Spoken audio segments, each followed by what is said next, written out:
preljubočinstvo, oprostiti, to je najuzvišenija snaga duše jednog čovjeka ili žene. Učinili su veliki podvig, ali to da bude tako, da više ne pomisle na srljanje u tome, jer će Bog onda oduzeti blagodat praštanja i neće više muž oprostiti, neće ni žena više oprostiti i onda će doći do onoga najstravičnijega razdvajanja. U našem srpskom narodu se pokazalo to jako lijepo u pesmi u Banović Strahinji, koji je jednostavno našao svoju ženu Anđu pod šatorom sa Alijom i došao u dvoboj s njime, uspio da ga pobedi, ali je imao za tren oka, mogao je stradati baš od te iste žene, tako pjesnički izraženo, da je ona djelom sablje zamalila da udari Strahinjiće, ali vidite, veliki junaci neće to da kažnjavaju smrću. Čak ni razvod, nego Strahinja kad je završio, pobedio ga, on je uzeo Anđu lepo doneo pred tašta svoga starog Jug Bogdana i Demet Jugovića, kaže, evo Anđe, evo mene, evo rane na glavi od nje sam dobio, ali ne smijete čvokom dohvatiti.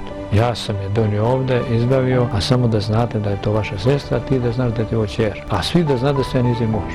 Tako nešto oprostiti, tako nešto učiniti, tako vitešno, to je zaista mogao samo tako jedan veliki srpski čovjek Banović Strahinja.